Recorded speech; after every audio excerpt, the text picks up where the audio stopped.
Bonjour à tous, merci de nous retrouver sur Public Sénat alors que le gouvernement s'apprête à mettre en œuvre un des engagements de campagne du candidat François Hollande, à savoir doter le pays du très haut débit.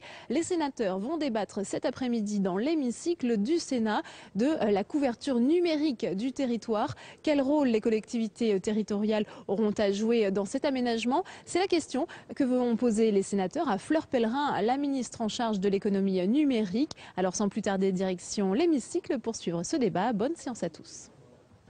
L'ordre du jour appelle le débat sur l'action des collectivités locales dans le domaine de la couverture numérique du territoire. Demande de la commission sénatoriale pour le contrôle de l'application des lois. La parole est à Monsieur David Assouline, président de la commission sénatoriale pour le contrôle de l'application des lois.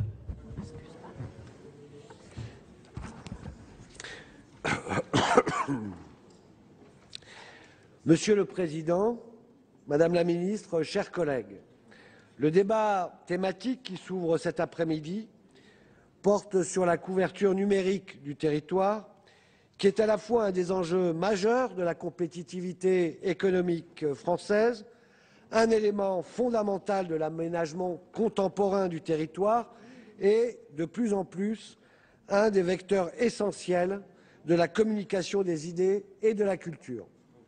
Cette couverture numérique fait appel à plusieurs types de réseaux, depuis le fil de cuivre hérité du téléphone jusqu'à la fibre optique.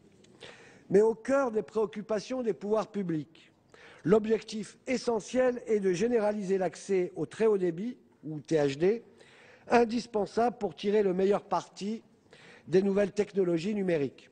Or, ça n'est un mystère pour personne, et nos deux rapporteurs, messieurs Yves Rome et Pierre Hérisson, dont je tiens à saluer le travail important, précis, exigeant, vont vous le confirmer dans quelques instants.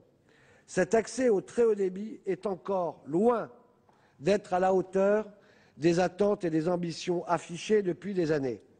Dans ce domaine, nous accusons même un sérieux retard par rapport à d'autres pays de l'Union européenne, elle-même moins avancée que d'autres grands ensembles géographiques comme l'Amérique du Nord ou l'Asie. J'en veux pour preuve ce chiffre éloquent. Notre pays occuperait en Europe le 23e rang sur 27 pour le taux de pénétration du très haut débit, dans une Europe elle-même équipée seulement à la hauteur de 4% contre environ 70% en Asie. C'est pourquoi j'ai trouvé judicieux que notre commission se saisisse de cette question pour qu'elle puisse, sur la base d'un bilan objectif de la situation, c'est notre rôle, apporter sa contribution au débat en cours au moment stratégique où le gouvernement a lui-même rendu public sa feuille de route pour le numérique. Je tiens à ce propos à remercier le président Raymond Vall et sa commission du développement durable avec lesquels nous avons travaillé en excellente coordination. Sans entrer dans le détail du travail de nos rapporteurs, j'en retiens quelques points saillants qui illustrent bien, me semble-t-il, la démarche de notre commission. Le premier consiste à s'interroger sur la pertinence du dispositif législatif et réglementaire en vigueur. Et c'est notre rôle. En l'occurrence, les textes qui encadrent l'action des opérateurs sont-ils réellement adaptés, notamment en ce qui concerne l'intervention des collectivités territoriales? La couverture numérique du territoire met en présence différents acteurs publics ou privés, dont l'État, les collectivités territoriales, les grandes compagnies privées et l'opérateur historique. Plusieurs textes déterminent leur rôle et leurs rapports respectifs selon une logique d'économie mixte qui, semble-t-il, n'est pas propice à une bonne diffusion du THD sur l'ensemble du territoire. Schématiquement, le modèle conçu par le législateur repose aujourd'hui sur un système de régulation distinguant deux types de territoires numériques, des zones très denses ou denses, où se développe une totale concurrence, et les autres portions du territoire soumises à un système de monopole. Or, ce schéma a montré ses limites, avec des opérateurs privés qui visent avant tout à maximiser leurs profits dans des zones très denses, déjà largement couvertes, et de l'autre, des collectivités territoriales réduites à intervenir dans les zones les moins rentables, mais qui représentent plus de la moitié du territoire et presque 40% du total des logements. Comme l'ont constaté nos rapporteurs, il y a là un double problème d'efficacité et d'équité qui trouve sa source dans l'environnement juridique où évoluent les opérateurs.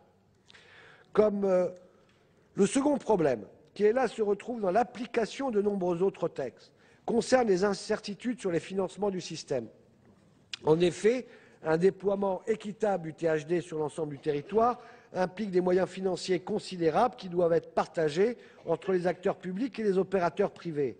Or, sur ce point, les indications recueillies par nos rapporteurs sur l'effort de l'État pour aider les collectivités locales ne portent pas vraiment à l'optimisme, alors que les opérateurs privés ne pourront pas et ne voudront pas financer les investissements nécessaires à la couverture des zones les moins denses, où les équipements se révèlent les plus onéreux pour un nombre réduit de points d'accès.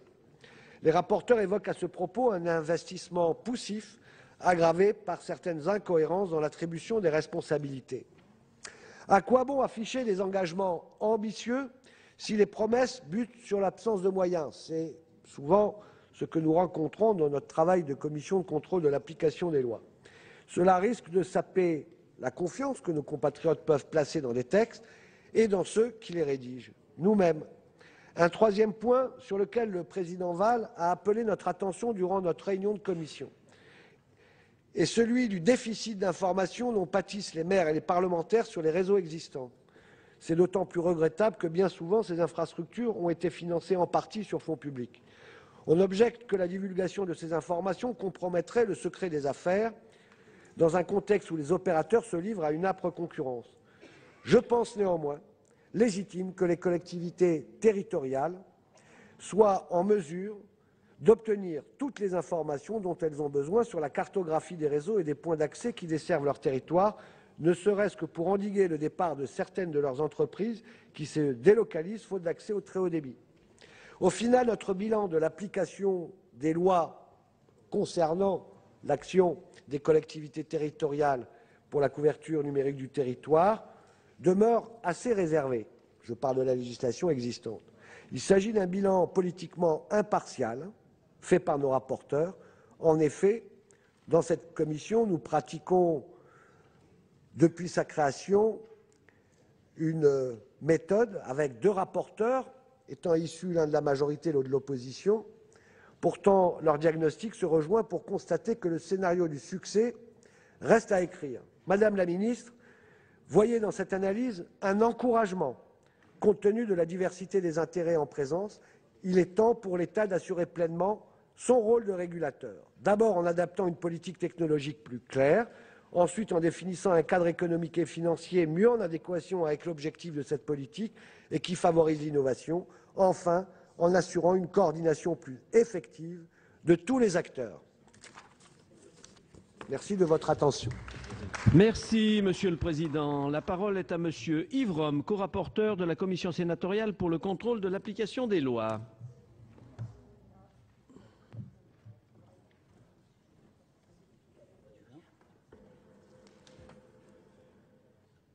Monsieur le Président, Madame la Ministre, mes chers collègues, mon cher Pierre Hérisson, le Président de la République vous a confié, Madame la Ministre, la mission de mettre en œuvre l'engagement qu'il avait pris de doter notre pays d'une nouvelle infrastructure permettant à tous les Français, quel que soit le territoire où ils résident, d'accéder au très haut débit.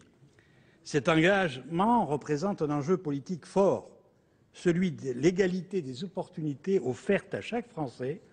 C'est aussi un choix majeur de politique économique. Celui d'abord d'élever le potentiel de croissance du pays par les activités induites et les gains de productivité, et donc le potentiel de compétitivité des activités productrices, si l'on change d'ailleurs à ce que peut rapporter à ce pays le développement de l'e-administration. Celui aussi d'augmenter le niveau de bien-être par le développement de produits, de services, de solutions susceptibles de répondre aux besoins des populations. En effaçant la distance, le très haut débit doit faciliter la résolution des handicaps subis par des populations qui ne bénéficient pas des effets d'agglomération. Ce faisant d'ailleurs, il doit aussi nous épargner les incidences négatives des concentrations géographiques que connaissent bien les urbains épuisés par la congestion des transports. Je remercie donc une fois encore le président Assouline et le président Valls d'avoir tout de suite compris que notre Haute Assemblée se devait d'être au rendez-vous de ce qui doit être beaucoup plus qu'une simple étape de la modernisation numérique de notre pays, un véritable changement, une mutation profonde de notre société, annonçant et garantissant le succès d'une très haute ambition. Disons-le tout de suite, la France n'a pas pris cette affaire par le bon bout. Le précédent gouvernement a mis en place un système peu satisfaisant et qui, à ce titre, a suscité la perplexité, puis des tentatives de reformulation ici même au Sénat, partagées à chaque fois par de très larges majorités. Les faits sont là. Le rythme d'investissement dans les infrastructures du très haut débit ainsi que la sélection des territoires dont ces investissements témoignent laissent présager non seulement un échec de l'équipement numérique du pays, mais encore une aggravation de la fracture numérique. On dira que cette situation s'intègre dans une contre-performance européenne patente. Je n'y trouve pas de raison de m'en satisfaire. Permettez-moi d'observer à ce sujet que pendant que l'Europe se livre à une dangereuse régression quasi infantile, et vous venez de le constater vous-même, Madame la Ministre, le reste du monde avance puissamment. Il faudrait d'ailleurs tout faire pour que le très haut débit soit réellement intégré comme une nouvelle frontière par une Europe qui a bien besoin d'un nouvel élan.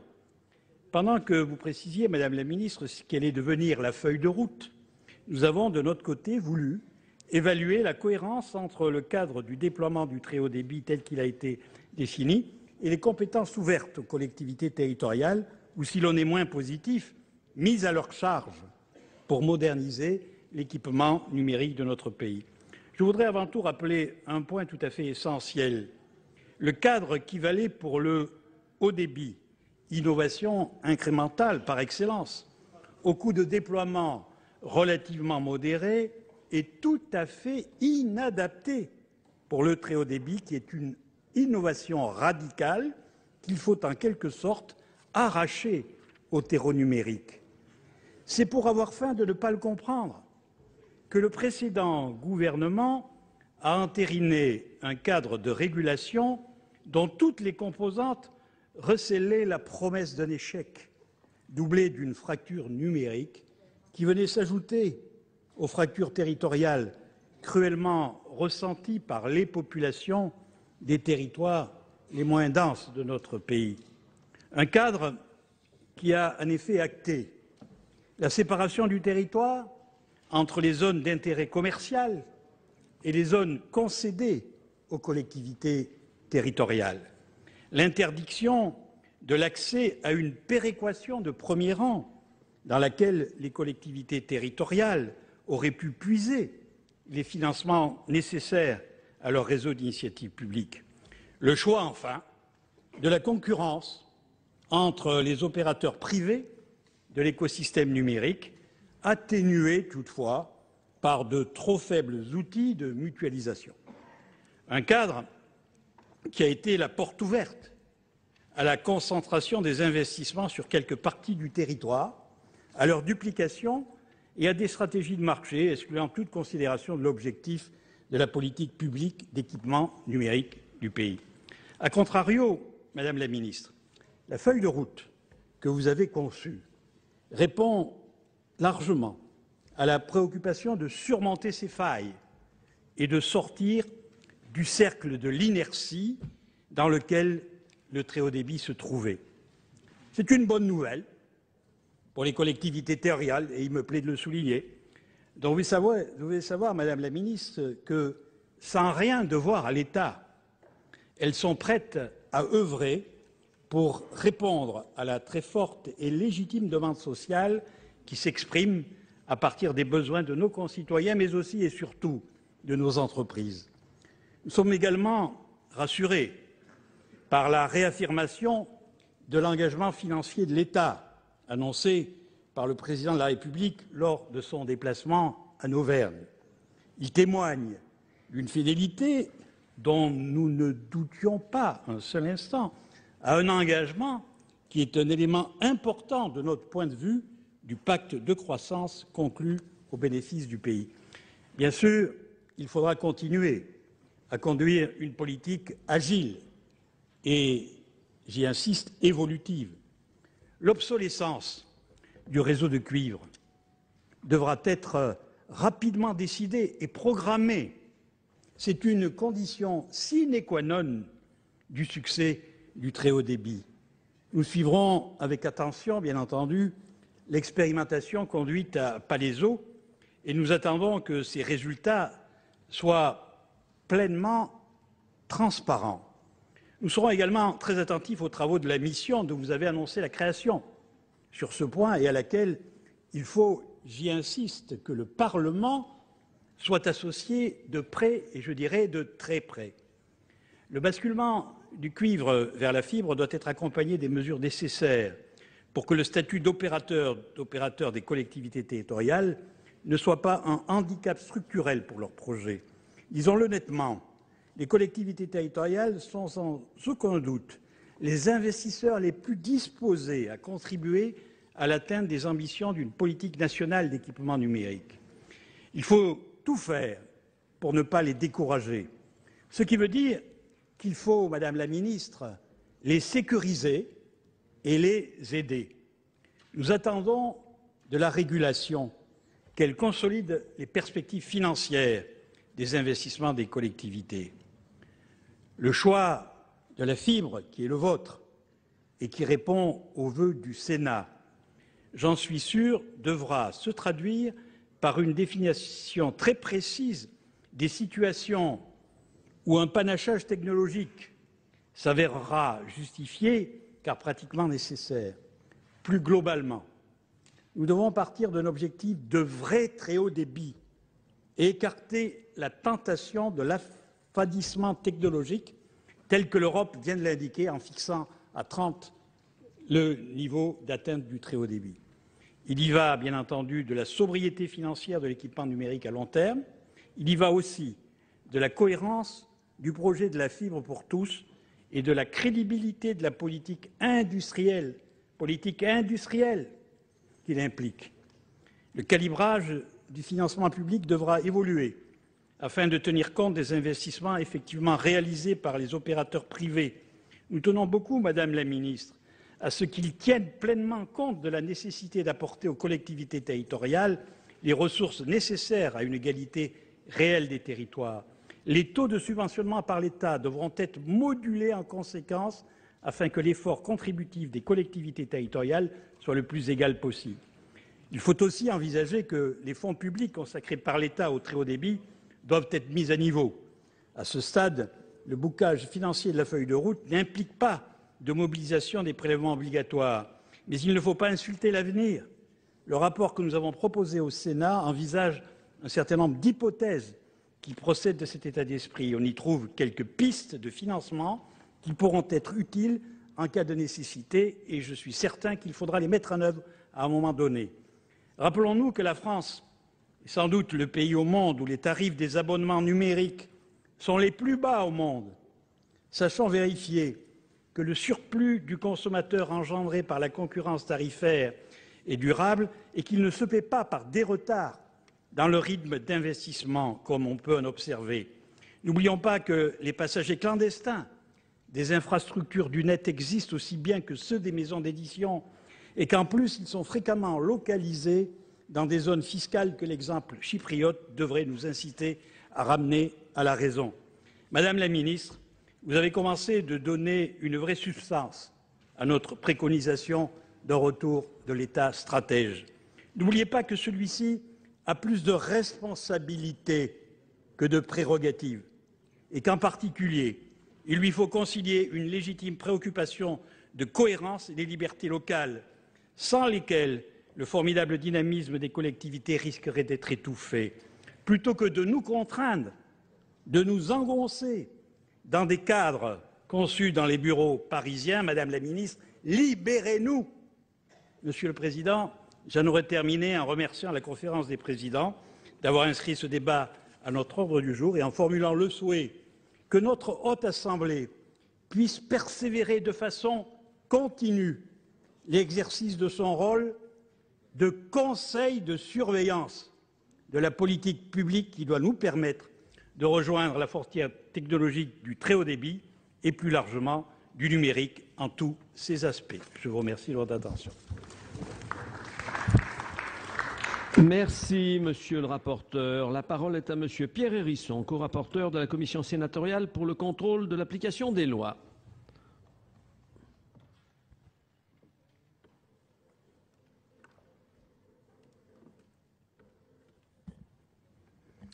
Monsieur le Président, Madame la Ministre, mes chers collègues, mon cher Yves Rome, pour répondre à l'appel de tout à l'heure. Yves Rome a tout dit, déjà beaucoup dit, et par image remplit le verre que nous essayons de compléter pour étancher la soif de billets de très haut débit sur notre territoire en cet après-midi où quelques signes printaniers arrivent. Je crois que nous pouvons aussi s'attacher et nous attacher aux saisons. Madame la Ministre, comme l'a précisé le président Assouline tout à l'heure, l'a précisé, un parlementaire de la majorité, un parlementaire de l'opposition. Donc, par précaution verbale, probablement que mon intervention sera peut-être moins feutrée que l'a été celle d'Yves Rome, mais le souci étant, à travers la commission d'application des lois, de faire ressortir un certain nombre de critiques et de réalités que nous connaissons sur le terrain et que d'autres exprimeront ici, des inquiétudes, voire des incompréhensions en matière de financement.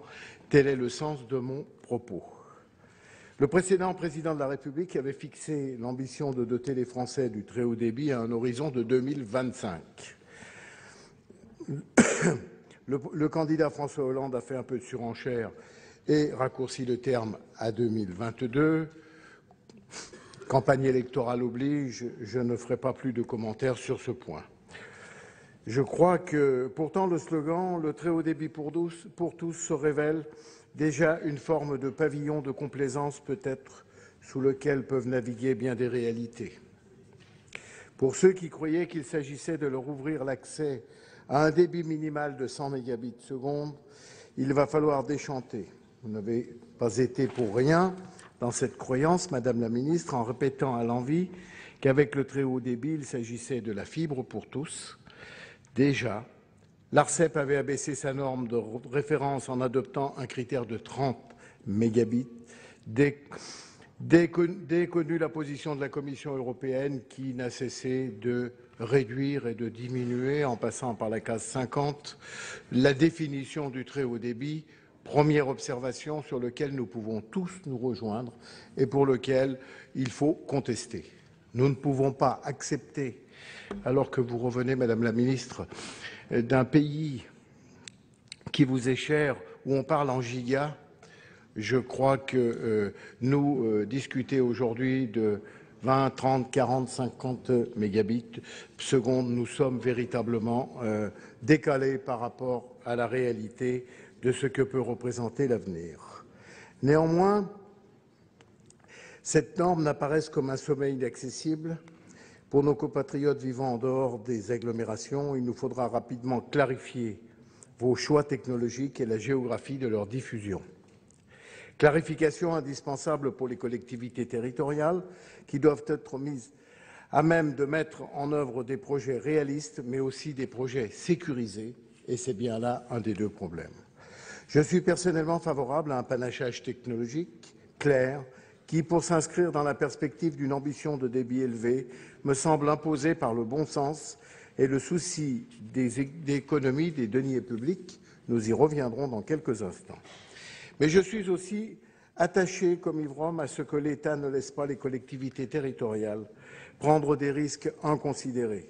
Vous avez indiqué, Madame la Ministre, assumer l'héritage que vous avez trouvé à votre arrivée. Vous avez tourné le dos à la table rase, ce qui est un choix fort pour lequel je vous salue et que je salue cette position. Il n'en reste pas moins que l'expérience a montré que la combinaison de ce que nous avons appelé un oligopole déséquilibré avec un monopole contrarié, celui des collectivités locales a résisté aux instruments mis en place par le régulateur et a abouti à des situations sous-optimales. Le système de régulation mis en place par la précédente législature, qui repose sur un processus de réactualisation continue des analyses de marché, avait pour vocation de corriger les imperfections observées si nécessaire. Dans l'analyse que nous avons proposée dans notre rapport, il ressort clairement que les incitations à la mutualisation doivent être renforcées, sauf à accepter des duplications inutiles, et que la protection des investissements des collectivités territoriales doit être améliorée. Il s'agit vraiment d'une urgence. Je ne suis pas sûr que la feuille de route soit au rendez-vous de toutes ces exigences, mais chemin faisant, elle peut être renforcée. Nous verrons bien si la perspective de voir les collectivités prendre le relais de leurs engagements dans la zone AMI 2 exercera un effet sur les opérateurs privés. Nous serons attentifs aux conditions dans lesquelles vous assurerez la cohérence entre les différents réseaux de fibres, de cuivre, de câbles ou d'autres technologies. Nous ne voyons pas ce que vous proposez pour assurer aux collectivités territoriales une position commerciale assez forte pour élever la disposition à payer des opérateurs auxquels elles offrent leurs projets d'infrastructure. Au demeurant, nous voudrions que vous nous convainquiez que les zones les plus déshéritées du numérique seront aussi les premières servies. Dans les objectifs intermédiaires pour 2017, d'une couverture de la moitié des foyers français pour le très haut débit, ou, si j'ai bien compris, pour le haut débit de qualité, il faudra nous dire ce que vous entendez par là. Combien de foyers ruraux avez-vous pour ambition de rendre éligibles? Cela aussi, il faut nous le dire, Madame la Ministre. Permettez-moi d'ajouter que nous serons très vigilants sur les indicateurs de votre politique et que l'atteinte d'un taux d'éligibilité ne nous suffira pas. Nous veillerons à ce qu'il ne s'agisse pas d'une éligibilité de façade, si j'ose dire, et que le très haut débit ne dorme pas sous les trottoirs de Paris, de Lyon ou de Lille, mais précisément passe le seuil et monte dans les appartements et équipe les entreprises. Pour cela, nous le savons, il faudra des financements et sur ce point, Madame la Ministre, il y a de quoi nourrir quelques inquiétudes. Je m'ouvre d'une première d'entre elles, assez technique. Pouvez-vous nous rassurer sur les effets du basculement vers la fibre sur le produit de la composante télécom de l'IFER? Il y va d'une recette des collectivités territoriales de plus de 400 millions d'euros en 2012. Au-delà, le besoin de financement public est au cœur de l'équation. Il dépend des équilibres économiques qui conditionneront les retours commerciaux des investissements.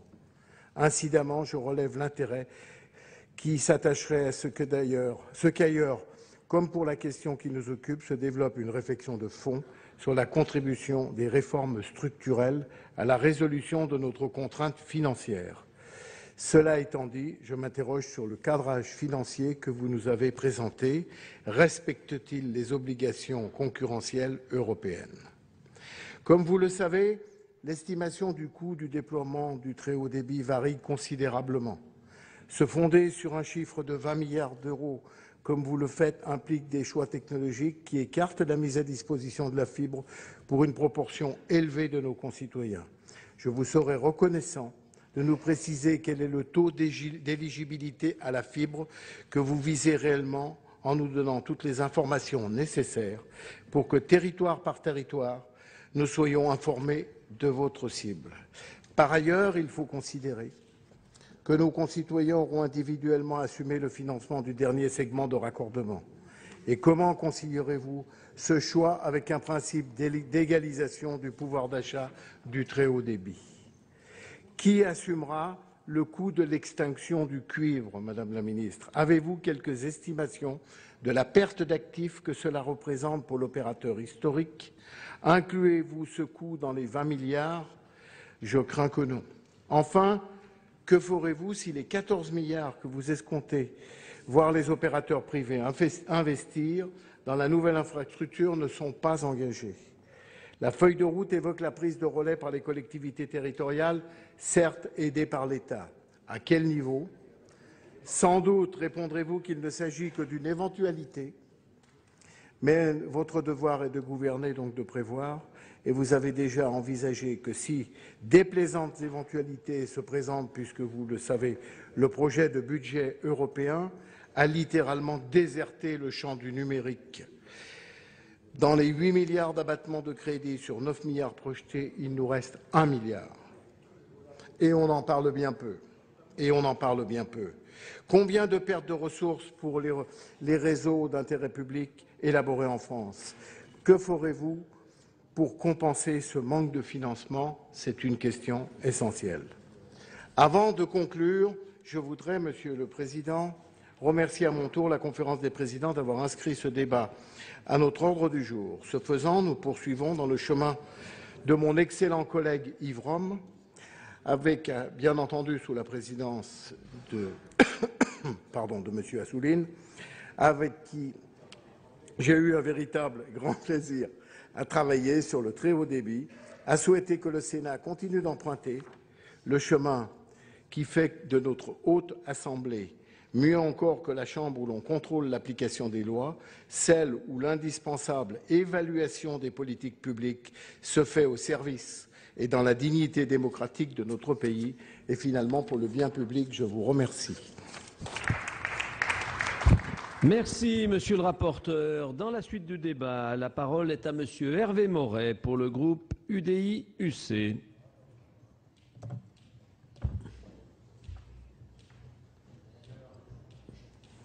Comment vas-tu ?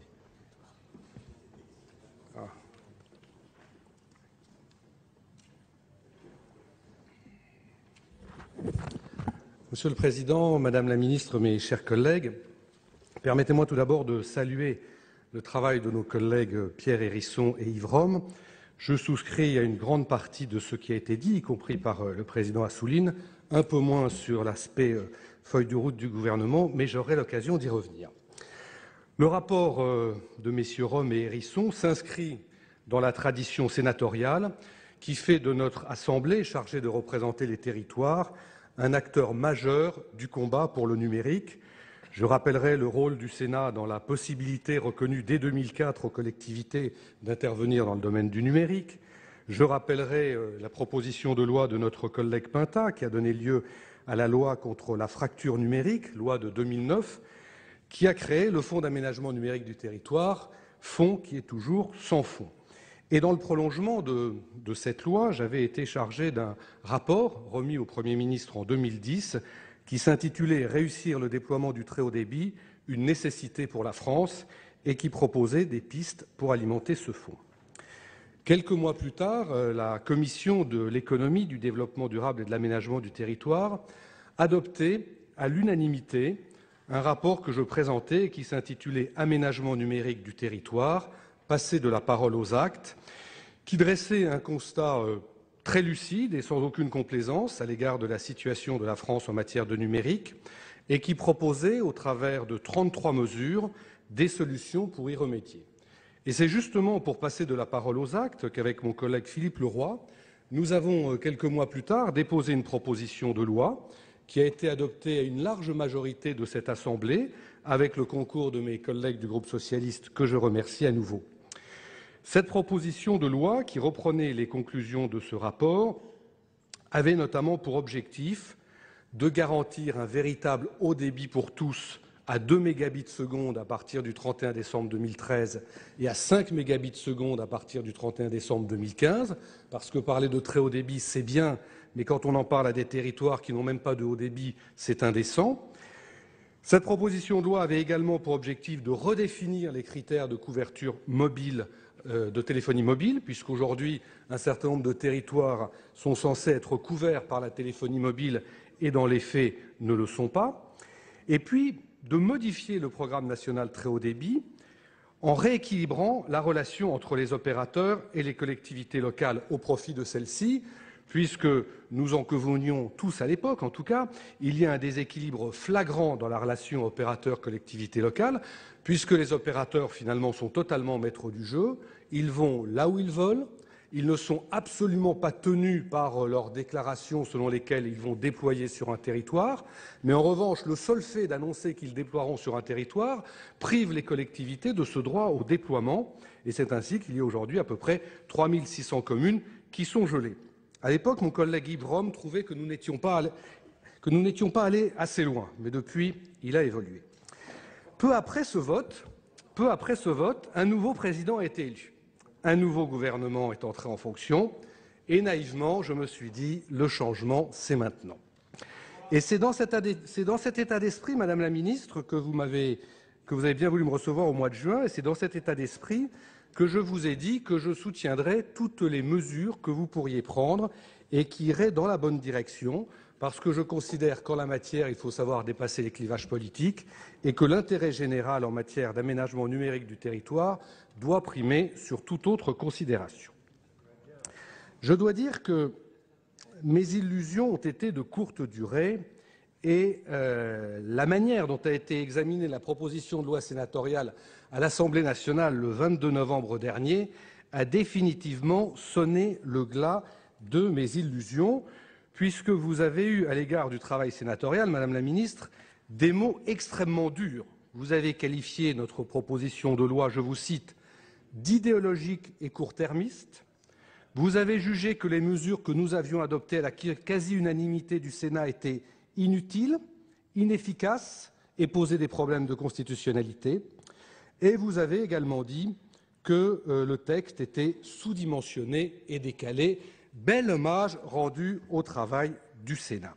Et ce qui m'a frappé dans l'examen de cette proposition de loi, c'est que vous avez déposé des amendements de suppression de tous les articles, y compris de certains articles qui émanaient de mes collègues socialistes Teston et Kamani, en employant mot pour mot, quasiment, les arguments qui étaient ceux de votre prédécesseur Éric Besson, arguments qui sont bien connus parce que ce sont les arguments des opérateurs. Et donc, de cette date, j'ai dû conclure qu'il n'y aurait pas de changement, mais uniquement un renoncement.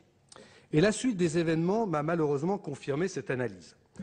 Plutôt que de vous appuyer sur le travail des parlementaires, vous avez nommé un fonctionnaire, M. Darrotte, que je n'ai pas eu le bonheur de rencontrer, mais qui a fait un travail qui nous a été présenté au cours d'une réunion dite de concertation, au cours de laquelle, ceux qui étaient là ont pu le constater, il était impossible de s'exprimer. Nous étions une centaine dans une pièce avec un créneau de parole totalement limité, et donc j'ai renoncé à m'exprimer et je vous ai adressé par écrit mes remarques. Je n'ai pas eu de réponse, mais là aussi je suis habitué. Sur le fond, qu'en est-il de cette feuille de route? Parce que finalement, c'est ça l'essentiel aujourd'hui. Cette feuille de route, d'abord, elle n'aborde pas la question du haut débit, alors qu'encore un quart des Français n'ont même pas une connexion à 2 mégabits seconde et que vous convenez vous-même qu'il faudrait que les Français aient des connexions de l'ordre de 3 à 4 mégabits seconde. Elle n'aborde pas non plus la question de la téléphonie mobile, alors que de nombreux territoires n'en sont toujours pas pourvus et sont considérés comme couverts. C'est là le pire. Dans le département dont je suis élu, aux yeux de l'ARCEP et de la DATAR, il n'y a aucun problème de couverture numérique du territoire en matière de téléphonie mobile. Je vous invite à venir dans le département de l'Eure. Nous n'aurons pas à aller bien loin pour rencontrer des zones non couvertes. Sur le très haut débit, vous aviez annoncé, et nous nous en réjouissions, le retour de l'État stratège. C'était effectivement ce que nous reprochions au plan du précédent gouvernement. Mais dans les faits, il n'en est rien.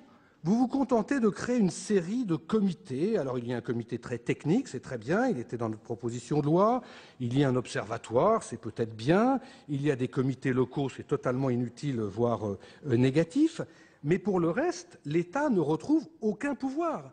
Il ne se porte même pas garant du bon déploiement. Et c'est ça qu'il aurait fallu, c'est qu'il y ait au moins l'État qui se porte garant du déploiement. Parce qu'en réalité, selon les départements, selon que l'on a ou pas des conseils généraux qui sont dynamiques, qui vont de l'avant, qui mettent en place des politiques ambitieuses, il y a une couverture numérique du territoire ou il n'y en a pas.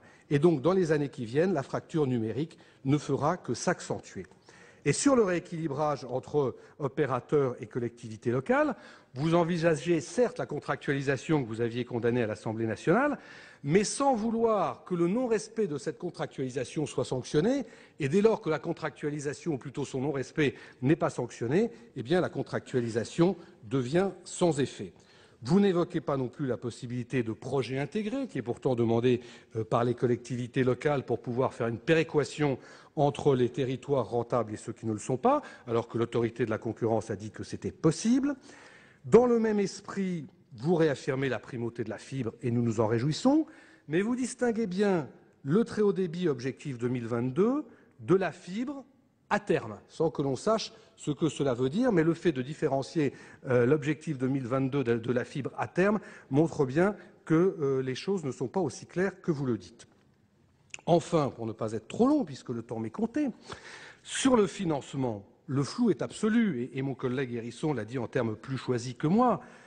Si vous chiffrez à 20 milliards le déploiement, chiffre qui peut être accepté, vous n'indiquez pas comment vous y parviendrez. Vous évoquez un apport de 6 milliards des opérateurs. Mais comment les opérateurs mettront 6 milliards en 10 ans alors qu'ils mettent 300 millions par an? Vous évoquez une participation des collectivités locales qui serait du même ordre. Mais comment les collectivités locales, qui sont étranglées par une baisse des dotations, pourront y parvenir? Et vous évoquez péniblement 3 milliards qui seraient mis sur la table par l'État. Alors je voudrais dire en conclusion que le projet du gouvernement en la matière ne répond nullement aux objectifs qui ont été affirmés par les rapporteurs dans leurs travaux, ni dans les travaux qui ont été menés précédemment par le Sénat. Et j'avoue plaindre beaucoup mes collègues de la majorité, avec lesquels j'ai bien travaillé sur ces dossiers, qui aujourd'hui, comme Yves Rome, sont obligés de faire semblant qu'il y aurait une différence entre le plan Besson et le plan Pellerin. La réalité, elle nous a été livrée par le président de l'ARCEP en commission, qui a dit, je le cite, « Nous sommes dans la continuité ». Et c'est bien ce que je regrette, c'est que nous sommes dans la continuité et pas plus que l'on aurait atteint l'objectif fixé par Nicolas Sarkozy en 2025, on atteindra l'objectif fixé par François Hollande en 2022. Et je voudrais donc vous dire ma colère que le gouvernement ne mette pas en place les dispositions nécessaires pour relever ce défi du numérique dont notre économie et nos territoires ont besoin. Et je voudrais dire qu'en fait, on observe sur ce dossier ce que finalement on observe sur à peu près tous les dossiers. Le gouvernement commence par critiquer ses prédécesseurs. Acte 1. Acte 2, il nomme une commission. Acte 3, il annonce des moyens totalement inadaptés. Et acte 4, eh bien, au bout de quelque temps, on confirme que les objectifs ne seront pas atteints. Eh bien, je vous dis, Madame la Ministre, mes chers collègues, aujourd'hui solennellement, qu'il n'y aura pas de très haut débit pour tous en 2022 et que cet engagement de François Hollande, comme de nombreux autres, ne sera pas tenu. Je vous remercie.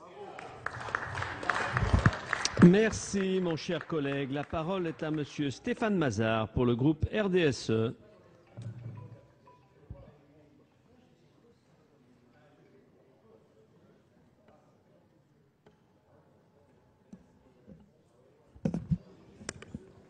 Monsieur le Président, Madame la Ministre, mes chers collègues, l'accès aux nouvelles technologies de l'information et de la communication est vital pour l'ensemble de nos territoires et cela est d'autant plus vrai pour les territoires ruraux qui vont devoir dépendre de plus en plus des services fournis à distance et ce pour éviter leur déclin.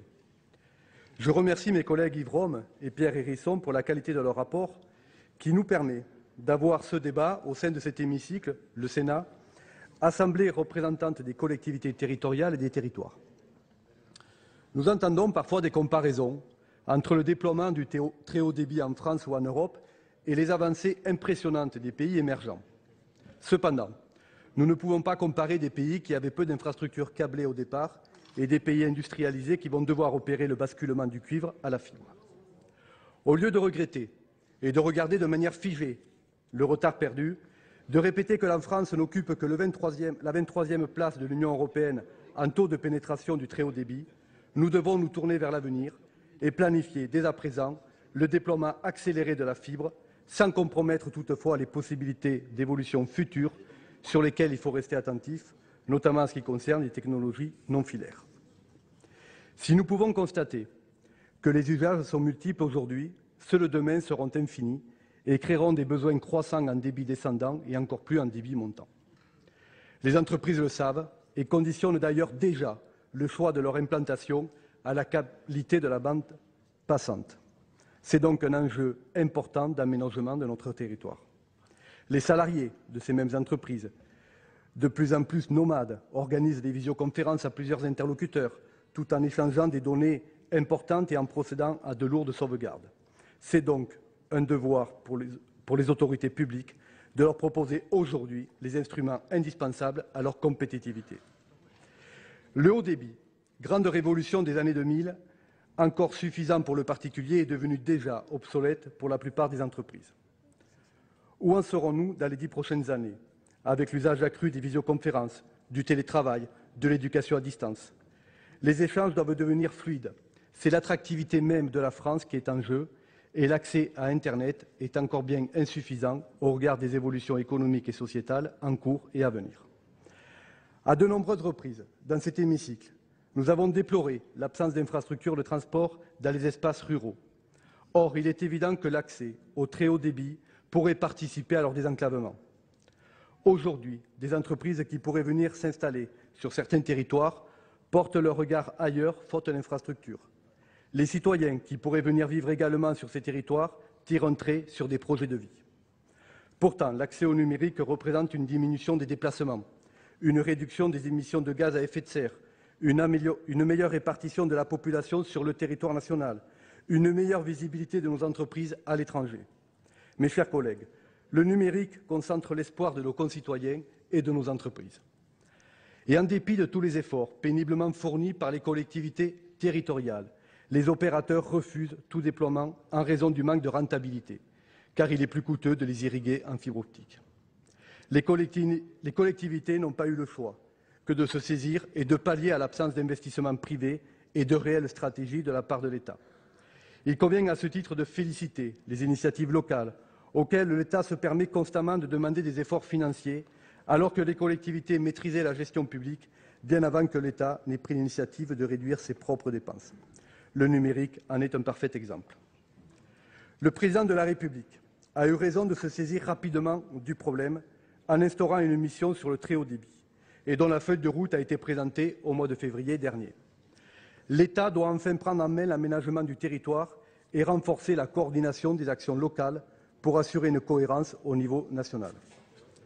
La feuille de route dressée par le plan très haut débit propose donc d'investir 20 milliards d'euros pour le déploiement du très haut débit en 10 ans, et ce pour permettre à l'ensemble de la population d'y accéder à l'horizon 2022. Un tiers de ce financement sera dédié aux collectivités les moins denses et sera cofinancé entre l'État et ces dernières. Il est vrai que l'intervention publique sera encore nécessaire pour ne pas laisser une grande partie de la population de côté. La création d'une taxe sur les abonnements pour contribuer au basculement du cuivre à la fibre reste une solution à envisager pour financer ces projets, sans lesquels une grande partie de la France, à savoir les zones non rentables, risquerait de perdre les bénéfices d'une technologie qui rapproche les territoires et ses acteurs de la compétitivité, du développement économique et des services publics. Peut-être pourriez-vous, Madame la Ministre, nous faire part de la réflexion du gouvernement en la matière. Si cet objectif, hautement louable, doit être salué, une remarque s'impose. Où en serons-nous du point de vue technologique? Dans 10 ans, d'autres révolutions technologiques auront lieu. Il y a un peu plus de 10 ans, nous n'utilisions pas le Wi-Fi et nous ne disposions pas de la 3G. Ainsi, on peut regretter que le plan très haut débit évoque un peu trop rapidement le rôle des réseaux sans fil, moyens complémentaires à la fibre qui fournissent également du haut et du très haut débit, alors qu'ils pourraient assurer un rôle de transition en attendant le déploiement de la fibre. Les réseaux mobiles sont aussi à l'avenir et nos usages le prouvent. Ordinateurs, smartphones, tablettes, imprimantes, tout se connecte sans fil. En l'absence de réflexion sur les réseaux mobiles, nous risquons une nouvelle fois, Madame la Ministre, d'être en retard. J'espère, Madame la Ministre, que vous pourrez également nous apporter plus de précisions à ce sujet, ainsi que sur la faisabilité financière de cette feuille gouvernementale ambitieuse. Feuille de route, Madame la Ministre, et vous l'aurez compris, qui est accueillie très favorablement. Très favorablement parce que c'est une solution, un moyen, un signe fort pour réduire aujourd'hui ce que nous dénonçons sur nos territoires, c'est-à-dire cette fracture numérique et cette inégalité entre les territoires dont nous sommes issus ici au Sénat. Merci, mon cher collègue. La parole est à Monsieur André Gattolin pour le groupe Écologie.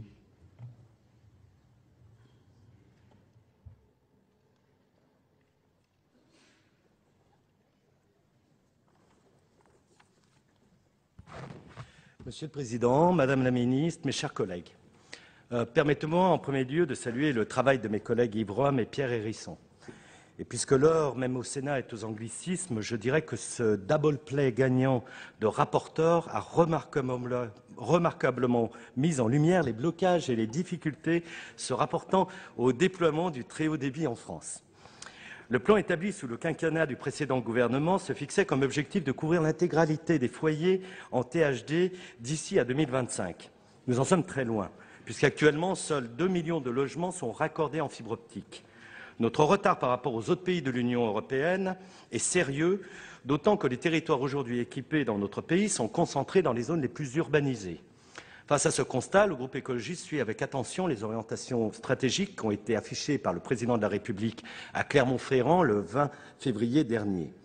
La couverture en THD de l'ensemble du territoire en 2022 a constitué un de ses engagements de campagne. Pour ce faire, il a donc récemment appelé à un investissement public et privé de 20 milliards d'euros dans les 10 prochaines années. L'ambition numérique du gouvernement repose sur la volonté de réduire la fracture numérique, d'améliorer la compétitivité des entreprises et d'offrir une meilleure offre de services numériques dans les zones peu denses. Le groupe écologiste partage l'objectif général d'assurer l'égalité des territoires. En effet, en l'absence d'infrastructures numériques adaptées, l'attractivité des territoires décline et favorise le départ ou la non-installation d'activités à forte valeur ajoutée dans ces zones. Il s'agit cependant d'un investissement considérable qui fait porter une lourde charge au pouvoir public. Sur les 20 milliards dédiés à l'ambition numérique du gouvernement, l'investissement public devrait représenter environ 6 milliards d'euros, une somme dont l'État assumerait la moitié du financement aux côtés des collectivités locales dans les zones jugées les moins rentables. Dans la période de crise financière et économique que nous traversons, nous devrons donc nous assurer que nous allons opérer les bons choix technologiques et trouver les systèmes de financement les plus pertinents. Compte tenu de l'évolution des besoins en matière de numérique, la fibre optique est sans doute aujourd'hui la technologie la plus appropriée. Mais l'objectif d'une couverture totale du territoire en THD est-elle réaliste économiquement et sa charge la plus équitablement répartie? Car en l'état général de l'économie du numérique, ces investissements, in fine, profiteront en premier lieu aux géants de l'Internet, des entreprises très habiles pour s'approprier la valeur des contenus diffusés via le numérique et qui se dispensent par ailleurs d'acquitter la TVA ou l'impôt sur les sociétés en France. Je ne citerai pas de nom, vous voyez de quelle société je veux parler. Le rapport Collin-Collin sur la fiscalité du numérique a d'ailleurs souligné cet effet induit en pointant que le développement du très haut débit, je cite, promet également d'être un facteur d'accélération radicale du mouvement de transformation de l'économie issue de la révolution numérique, y compris la domination des grandes sociétés américaines du numérique et leur montée en puissance dans la chaîne de valeur de tous les secteurs de l'économie.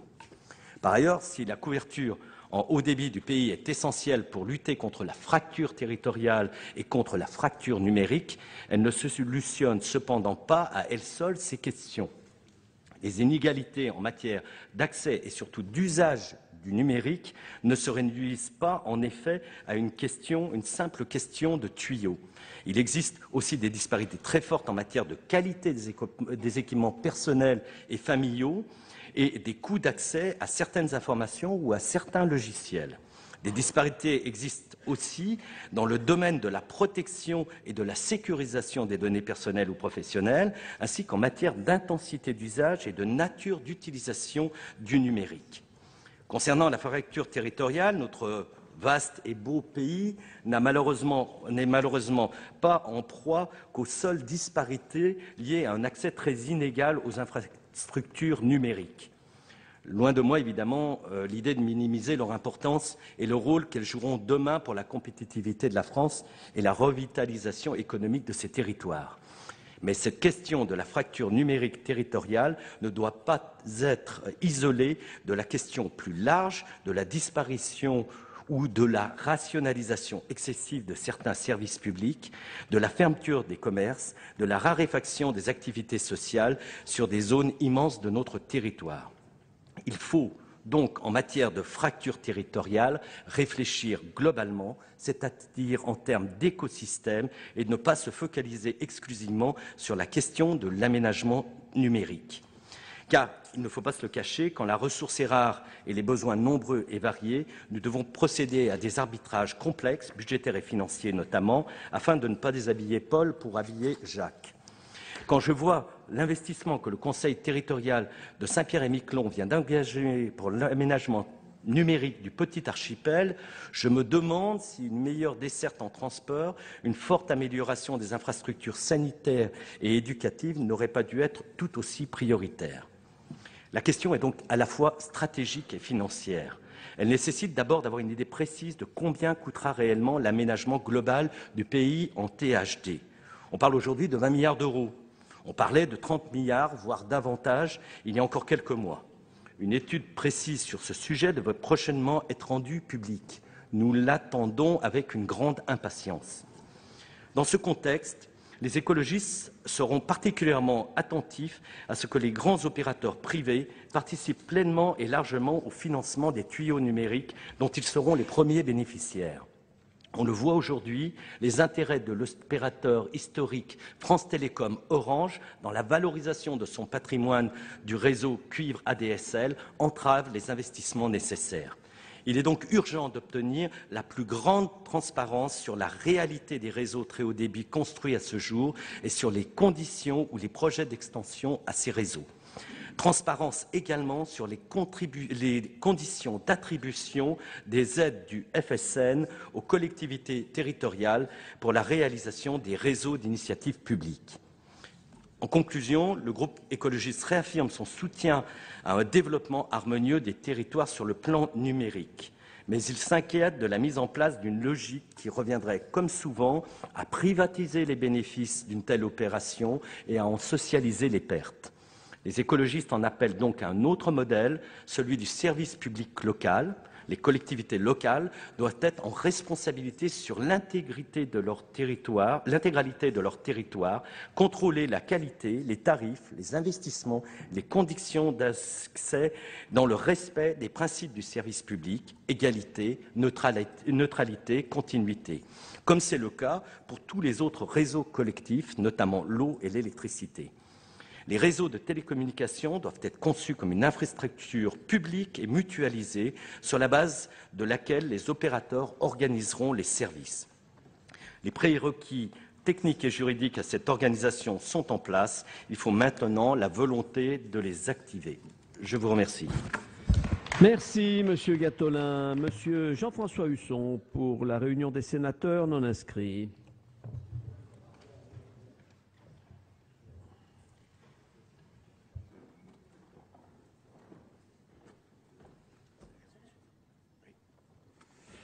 Monsieur le Président, Madame la Ministre, mes chers collègues, en octobre 2011, dans le cadre des travaux de la Commission de l'économie et à la suite des rapports de nos collègues Bruno Sido sur la téléphonie mobile et Hervé Maurey sur la couverture numérique, je vous alertais sur les enjeux essentiels de ces problématiques pour nos territoires.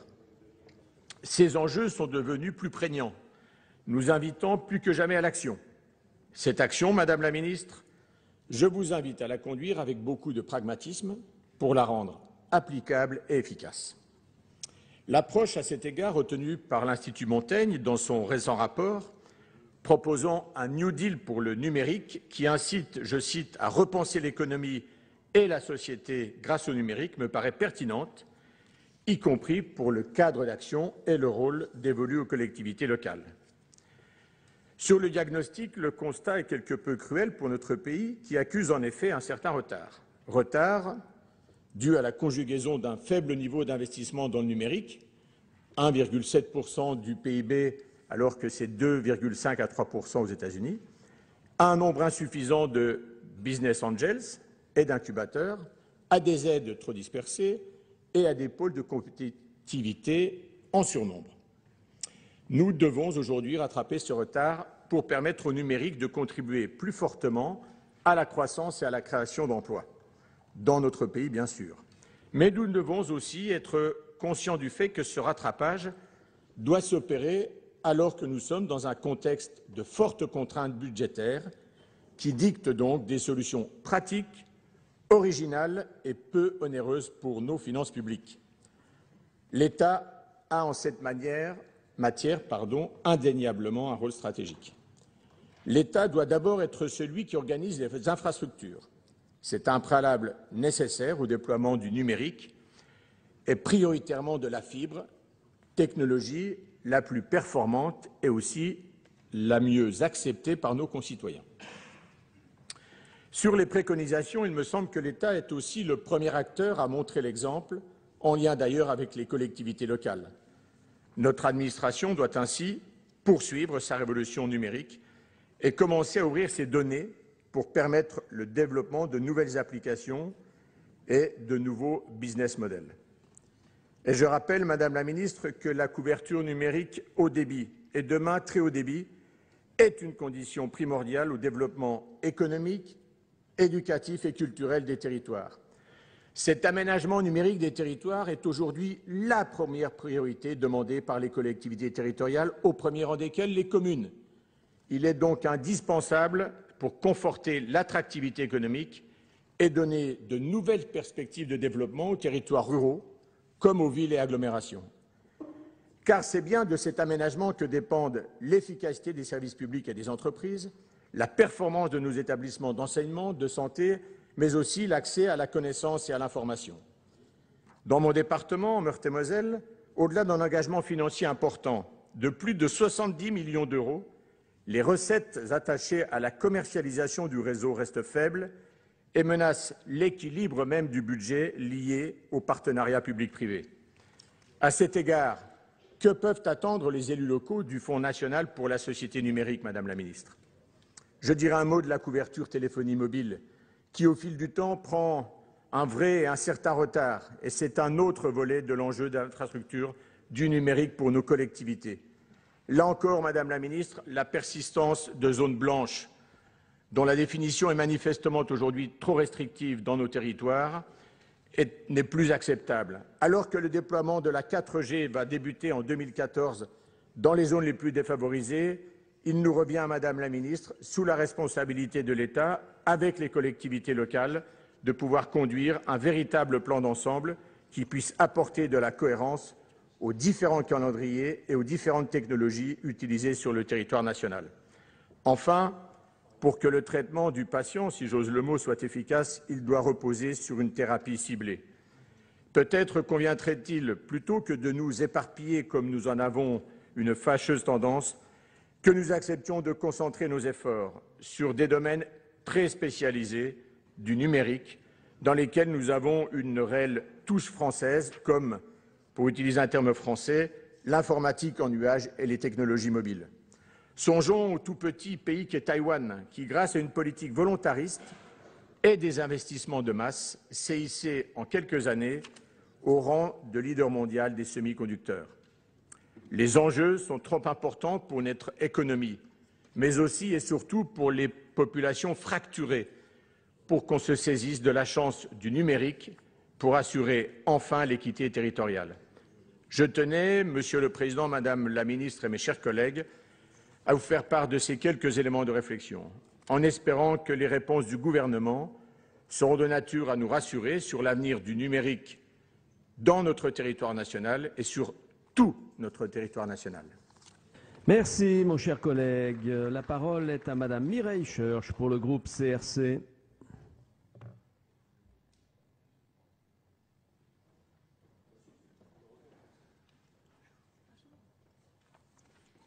Monsieur le Président, Madame la Ministre, mes chers collègues, les tentatives pour concilier l'ouverture à la concurrence et la fourniture des services numériques pour tous n'ont vraiment pas fait leurs preuves.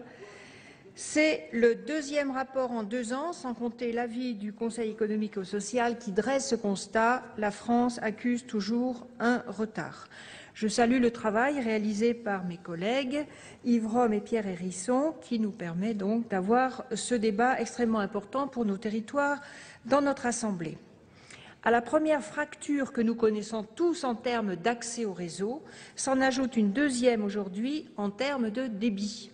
En effet, les technologies les plus répandues d'accès à l'Internet haut débit, la DSL en particulier, sont au maximum de leur capacité. Depuis l'arrivée de la fibre optique, les performances entre ces deux technologies varient de 1 à 50.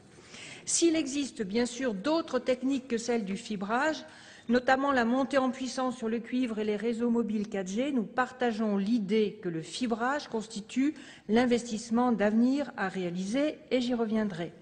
Toutefois, s'il est le seul moyen valable à terme pour assurer une couverture très haut débit, un tel déploiement sur tout le territoire ne pourra intervenir, à notre avis, à très court terme, tant les investissements sont conséquents. Madame la ministre, on part de 20, peut-être 30 milliards, vous nous le direz.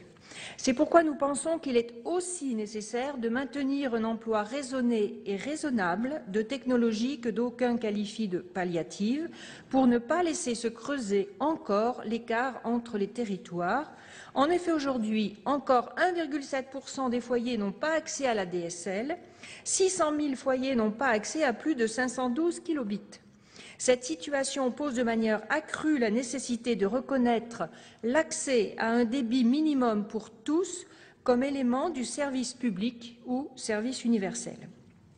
L'annonce du Président de la République de réduire le temps de déploiement des réseaux sur l'ensemble du territoire à l'horizon 2022 et non plus 2025, comme le prévoit le plan national, cela est une bonne chose, même si, pour la majorité des acteurs et notamment les maires ruraux, l'investissement dans le très haut débit doit être réalisé dans les 5 ans à venir, car pour eux, c'est une véritable course de vitesse qui s'engage et qui conditionne l'attractivité de nos territoires.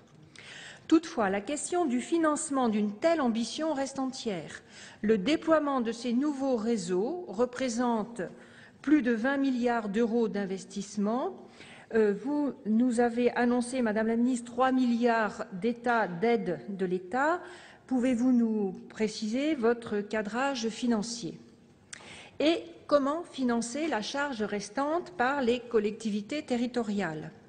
Elles agissent aujourd'hui dans un contexte financier plus que contraint. Le pacte budgétaire européen encadre la capacité d'intervention des États, mais aussi des collectivités locales. Cette question se pose avec acuité si l'on se souvient que le précédent gouvernement avait refusé de taxer les profits pourtant non négligeables des opérateurs privés. Irez-vous dans ce sens, Madame la Ministre? De même, qu'en est-il de la taxation ou d'une imposition plus que juste des géants du net qui ne peuvent s'enrichir, en fait, que grâce au développement d'un réseau fiable, rapide et neutre? La question du réseau ne peut être séparée du contenu. Pour notre part, si nous nous félicitons que le prix des abonnements soit moins cher que dans le reste de l'Europe, moins cher ne signifie pas que cette dépense ne pèse pas sur les budgets des ménages. N'ajoutons donc pas une fracture sociale à une fracture territoriale à un moment où la question du pouvoir d'achat de nos concitoyens n'est pas qu'une question rhétorique. Le rôle des collectivités territoriales est aujourd'hui essentiel pour lutter contre la fracture numérique, nous en convenons tous. Le jeu du marché n'a pas permis de parvenir à une couverture totale et équilibrée du territoire, que ce soit pour le haut débit ou pour le réseau de téléphonie mobile, et sans doute encore moins aujourd'hui pour la fibre optique. C'est pourquoi nous partageons les doutes des rapporteurs sur la pertinence du modèle choisi qui repose principalement et en priorité sur les opérateurs privés. Ce choix conduira nécessairement à un déploiement plus rapide de la fibre optique sur les territoires à forte densité de population, les départements ruraux étant à l'inverse délaissés. Ce mécanisme induit donc une réelle inégalité des débits de connexion disponibles au sein même d'une agglomération. Les opérateurs privés n'ayant pas le souci de l'aménagement du territoire, mais uniquement celui de la rentabilité. En ce sens, nous partageons les conclusions sévères des rapporteurs qui démontrent que ce schéma n'est pas adapté, qu'il est inefficace et contraire à l'équité. Pour nous, atteindre ces objectifs nécessite donc une reprise en main du déploiement des réseaux par la puissance publique, rendant nécessaire une stabilité tant en termes d'environnement juridique qu'en termes financiers. Aujourd'hui, les collectivités territoriales qui ont la charge d'assurer la cohérence des déploiements et, en dernier recours, de prendre l'initiative de projets sur les territoires qui ne seraient pas concernés par l'investissement d'opérateurs privés sont en première ligne. L'ARCEP recensait 215 projets de réseaux d'initiative publique, dont 111 couvrant chacun plus de 60 000 habitants.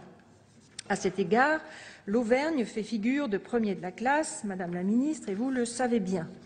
En termes de tarifs, comme le souligne le Conseil économique et social, cette intervention a permis d'aller au-delà des offres proposées par les opérateurs privés et de faire bénéficier les particuliers et les entreprises de tarifs moins élevés.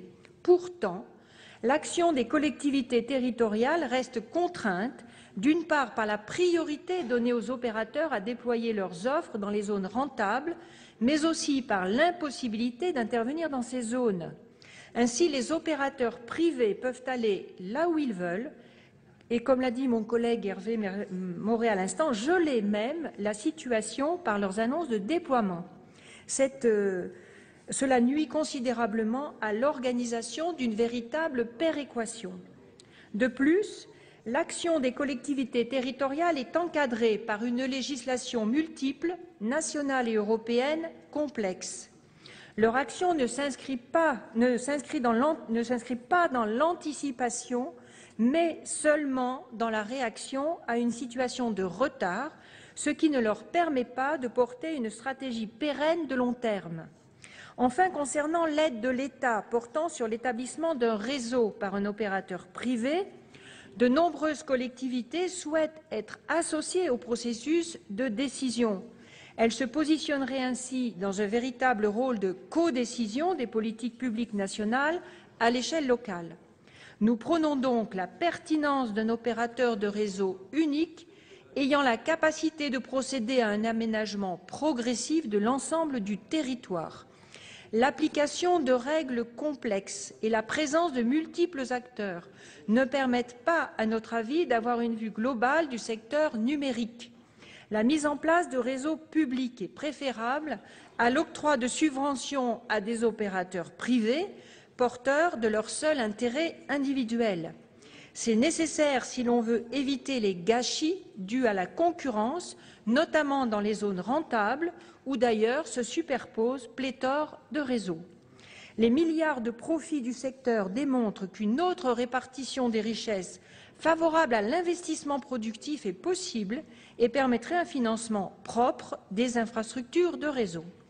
Nous appelons de nos vœux la résurgence d'un État stratège qui pilote, coordonne et soutient réellement l'action des collectivités territoriales, tant l'aménagement numérique du territoire revêt un intérêt général national. Je vous remercie. Merci, Madame Schörch. Monsieur Alain Dufaux, pour le groupe UMP.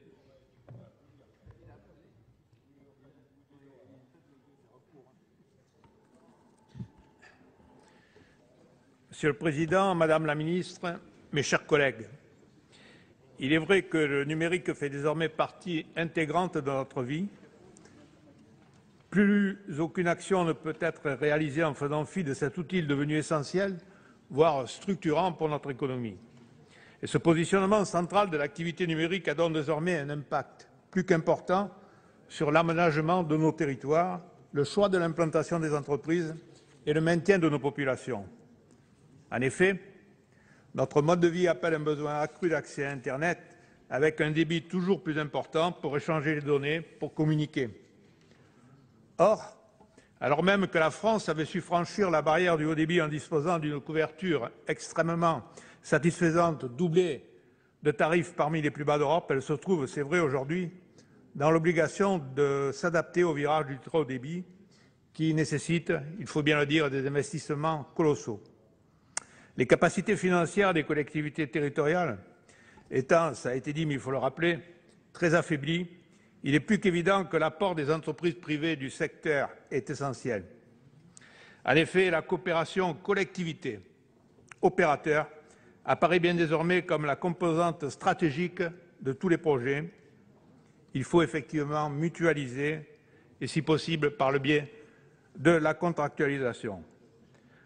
Pour autant, une crainte légitime pourrait exister de ne voir les entreprises du secteur public ne décider d'investir que dans les zones denses, seules rentables économiquement, et accentuer ainsi la fracture numérique. Mais force est de constater que les stratégies d'investissement des grands opérateurs privés dépassent le plus souvent le cadre des seules zones denses. C'est la raison pour laquelle, si toutes les collectivités, et notamment bien sûr les conseils généraux, tiennent à développer un réseau très haut débit sur leur territoire, il convient néanmoins de veiller à ne pas venir doublonner les réseaux préexistants ou en cours de réalisation appartenant à des opérateurs privés qui peuvent, nous le savons tous, être dégroupés. Et pour connaître ce problème de doublons dans mon département d'origine, je ne peux qu'attirer votre vigilance sur ce point qui engage financièrement des collectivités dans la réalisation de travaux onéreux, sans réel apport pour les usagers, qui disposent déjà par endroits d'un accès au très haut débit. C'est ainsi que, dans le cas de mon département, un opérateur privé a déjà son propre réseau haut et très haut débit, couvrant plus de 90% des lignes, et va encore développer une extension de ce réseau. Pour autant, le Conseil général a pris la décision de développer son réseau propre, délégué pendant 25 ans à un opérateur privé tiers, en participant à l'opération à hauteur de 12 millions d'euros d'argent public. Alors, non seulement je considère que le coût pour la collectivité est conséquent, c'est évident, mais je pense aussi que la durée de la DSP est beaucoup trop longue, tant, comme ça a été dit tout à l'heure, les technologies peuvent évoluer en un quart de siècle. Il est pourtant évident que dans ce cas de figure, comme le souligne fort justement le rapport de nos collègues Yves Rome et Pierre Hérisson, il conviendrait d'assurer la coordination des investisseurs dans un organe intégré. L'État stratège mentionné dans le rapport reprendrait effectivement toute sa place en devenant le véritable coordinateur, permettant un investissement cohérent et complémentaire des opérateurs privés et des collectivités locales pour irradier au maximum le territoire en technologie très haut débit, sans pour autant créer de doublons, créateurs de surcoûts inenvisageables en ces temps de disette budgétaire. Alors, je crois que nos collectivités doivent veiller à l'égal accès de nos concitoyens aux technologies de l'information en permettant notamment son développement dans les arrière-pays pour que les entreprises s'y maintiennent et s'y développent, mais également dans toutes les zones d'activité industrielle afin de maintenir l'avantage compétitif qu'ont certaines de nos entreprises. L'économie du futur étant grandement dépendante de la vitesse de transmission de l'information, il est évident que nous devons réduire au minimum les zones blanches pour que nos entreprises aient accès à du très haut débit sur l'ensemble du territoire et ainsi conserver les emplois qui s'y trouvent. Mais je le répète, sans vision globale de l'investissement numérique, intégrant un complément réseau public au réseau des opérateurs privés, nous aboutirions alors à un départ d'entreprises ou d'emplois de certains territoires vers les seuls territoires qui seraient couverts par le très haut débit, essentiellement situés, alors dans cette hypothèse, en zone urbaine ou périurbaine.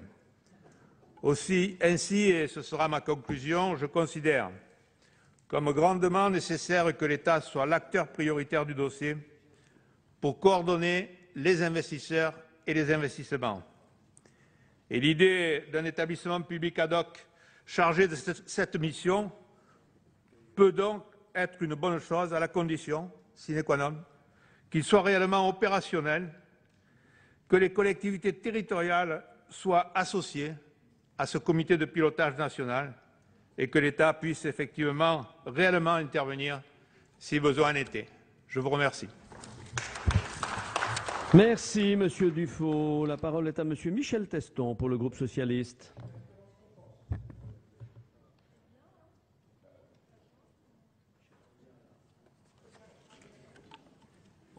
Monsieur le Président, Madame la Ministre, Monsieur le Président, Messieurs les co-rapporteurs, dont je salue la qualité du rapport, chers collègues, l'Union européenne a fait prévaloir une organisation libérale et concurrentielle du secteur des télécommunications.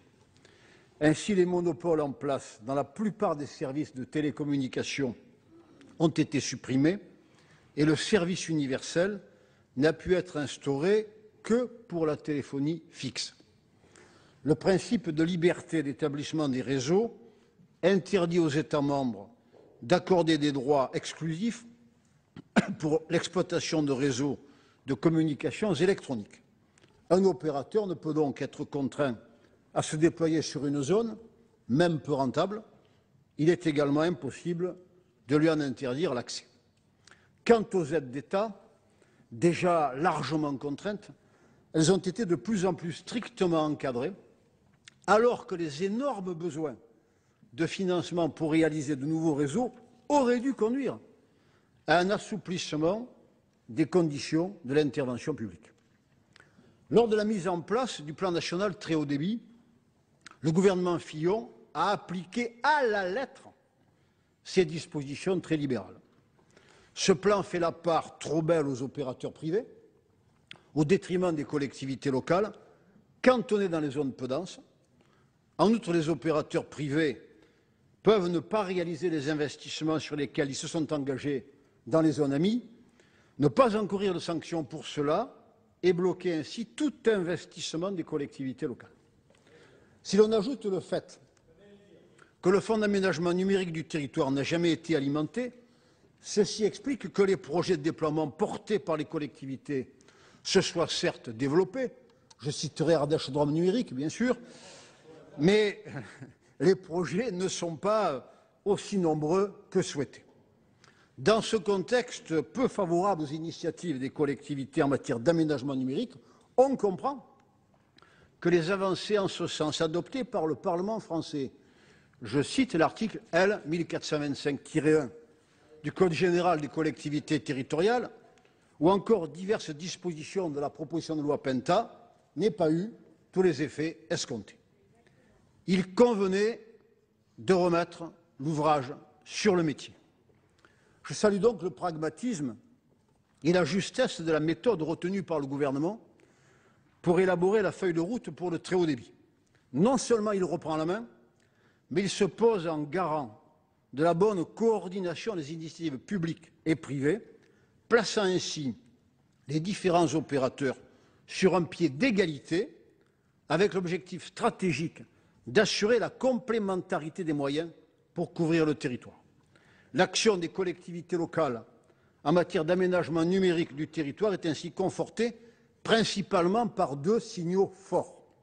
Premier signal, la reconnaissance de la place des collectivités par le renforcement de leur rôle opérationnel et la sécurisation, notamment juridique, de leurs actions.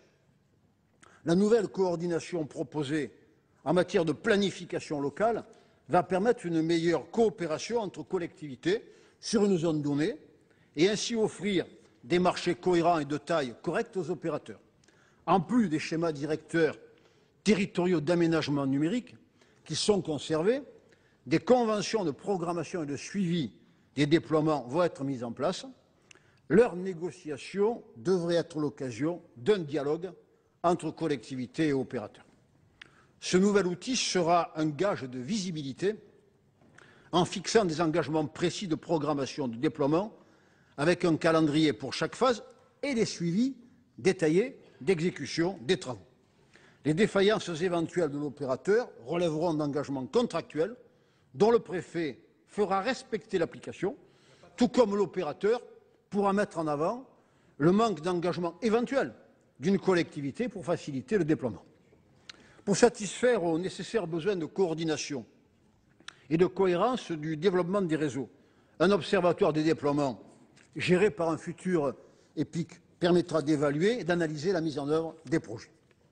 Deuxième signal fort, un soutien technique et financier renforcé de l'État. Le soutien technique reposera essentiellement sur la mise en place d'un référentiel technique qui visera à la fois à proposer des recommandations standards sur les processus d'exploitation ou l'architecture technique des projets et à mettre à disposition une assistance à maîtrise d'ouvrage pour certaines collectivités n'ayant pas les capacités techniques suffisantes pour réaliser leur déploiement. Ceci devrait contribuer aussi à la diffusion des bonnes pratiques. Quant au soutien financier de l'État aux projets portés par les collectivités, il est renforcé par deux dispositifs. Un accès aux prêts des fonds d'épargne dans le cas d'une enveloppe de 20 milliards d'euros dégagée par l'augmentation des plafonds de l'épargne réglementée et deuxièmement l'apport de 3 milliards d'euros d'aide sur 10 ans dans les zones moins denses. Alors en conclusion, je dirais simplement que le législateur a reconnu en 2004 le statut d'opérateur aux collectivités avec l'adoption de l'article L. 1425-1 du Code général des collectivités territoriales. En 2013, la feuille de route leur apporte la sécurisation de leurs actions ainsi que des soutiens techniques et financiers renforcés, éléments essentiels pour leur permettre d'exercer pleinement la compétence qui leur est reconnue. Les collectivités locales auront donc désormais toute leur place dans le domaine de la couverture numérique du territoire. Merci, mon cher collègue. La parole est à Monsieur Jean-Claude Lenoir pour le groupe UMP.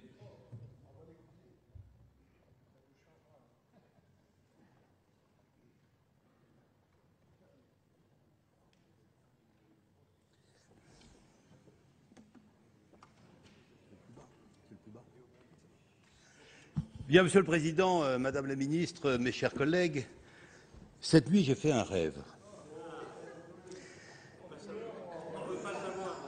J'étais en 2022, quelque part en avril, peut-être au début du mois d'avril.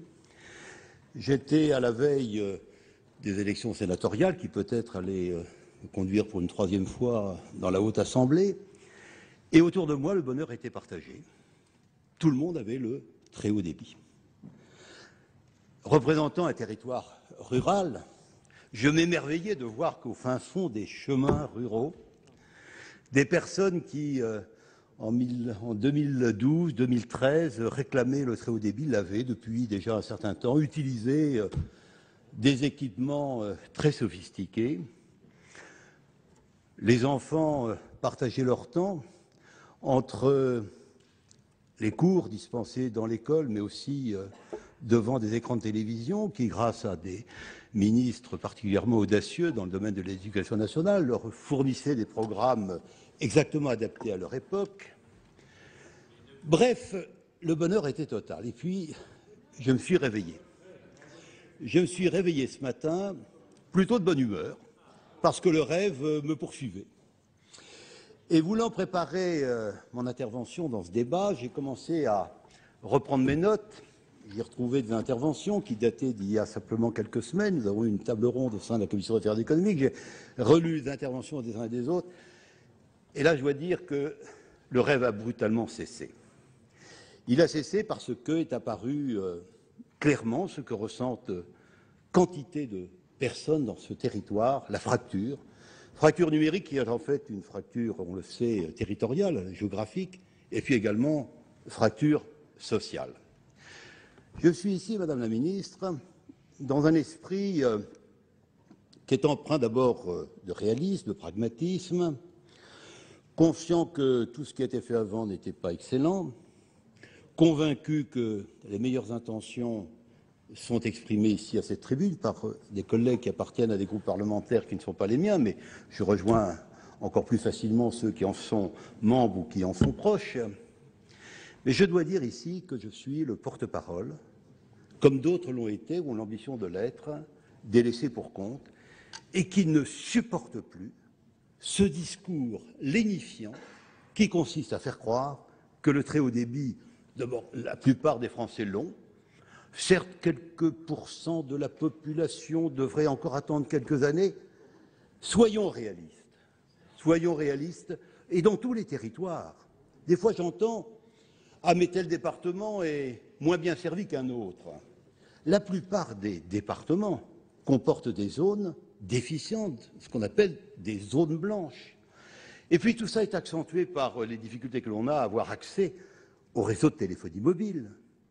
Voilà pour ce débat consacré à la couverture numérique du territoire. Si vous souhaitez le revoir, il est disponible en VOD sur notre site internet publicsénat.fr.